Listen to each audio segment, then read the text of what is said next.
বাংলাদেশ খেলাফত মজলিসের আমির মাওলানা মামুনুল হক তিনি মন্তব্য করেছেন যে ত্রয়োদশ জাতীয় সংসদ নির্বাচনে পরিকল্পিতভাবে ইঞ্জিনিয়ারিং করা হয়েছে এবং তিনি এটাও দাবি করেছেন যে ভোট চুরি ইঞ্জিনিয়ারিং করে তার বিজয় ছিনিয়ে নেওয়া হয়েছে এবং তার আসনে সেই ইঞ্জিনিয়ারিংয়ে সেনাবাহিনী নেতৃত্ব দিয়েছে, এটা তার অভিযোগ।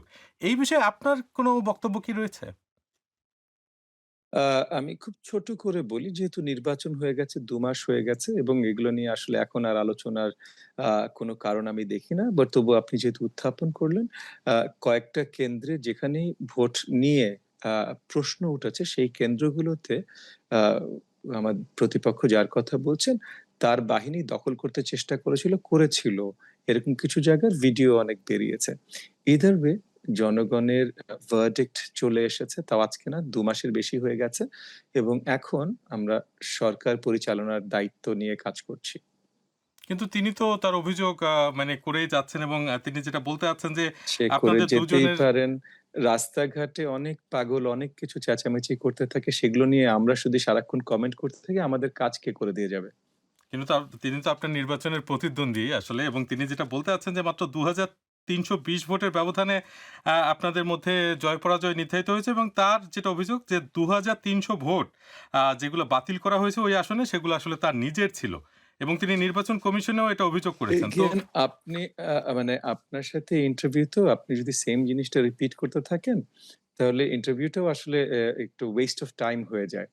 কারণ এই প্রত্যেকটা জিনিস আ একদম পুঙ্খানুপুঙ্খভাবে দেখা হয়েছে, পর্যালোচনা করা হয়েছে এবং সত্যিকারের বেশিরভাগ ভোট যেগুলো কাউন্ট করা হয়নি, সেগুলো ধানের শীষের মার্কার আশেপাশে ছিল, কিন্তু ঠিকভাবে ধানের শীষের মার্কার উপরে পড়েনি।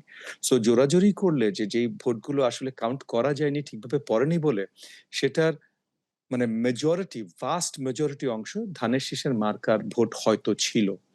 বাট সেটা নিয়ে আমরা আর আলোচনা করার প্রয়োজন দেখি না। কারণ জনগণের ভার্ডিক্ট চলে এসেছে।